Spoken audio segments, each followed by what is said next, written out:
The second thing that you find is we're dealing with grit. How do you increase the grit quotient?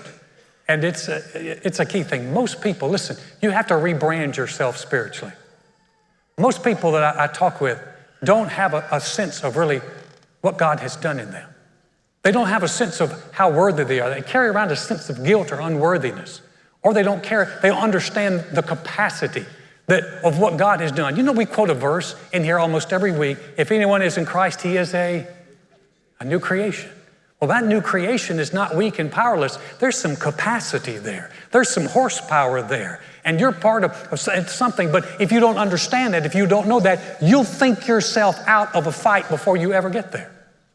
One of the most clear examples of that was when I was 12 years old. I was a track runner. I ran in my home state of North Carolina. I went to a regional junior Olympic track meet in the 11 and 12 boys, and I cleaned up one day. It was in Raleigh, North Carolina. It was regional. I won 4 blue ribbons.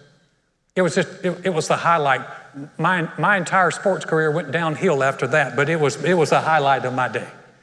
And 2 weeks later, I went to the state finals in Junior Olympics. And so I was ready, man. I was all psyched up. I was ready to go. I went out to the track, and there was a man holding a clipboard. I'll never forget. I said, "Sir," I said, where's the boys' 11 and 1,200-yard dash heats? And he never looked up. He said, "Son," he said, "we don't have boys 11 and 12. We have boys 12 and 13. They're down there." I'm thinking, no way. Because there's a bunch of gorillas down there. I mean, these guys were huge. And I thought, 12 and 13. How many of you know sometimes there can be a huge difference between a 13-year-old boy and a 12-year-old boy? And I remember walking down there and my heart sank because there are all these guys that look like they've been shaving for the last 3 years. And I leaned over, and it's a memory that's etched in me. I leaned over and I looked, and they were just like hairy legs all lined up next to me. And I had 3 hairs. I'd counted them. I had 3 on this ankle.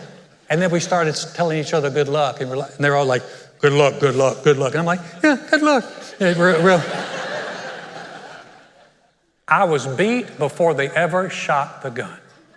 I was beat. And in fact, it was so bad, I ran my worst time.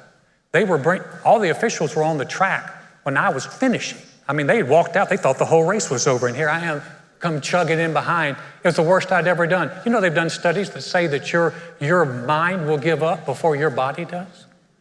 I was already beaten down, but I think spiritually speaking, if you're always looking at what you're not and all your failures and all this and all that, and looking at who you are, listen, you have to find out. This is one of the reasons I believe church is important, because we constantly remind you of who God says you are and what God says you can do.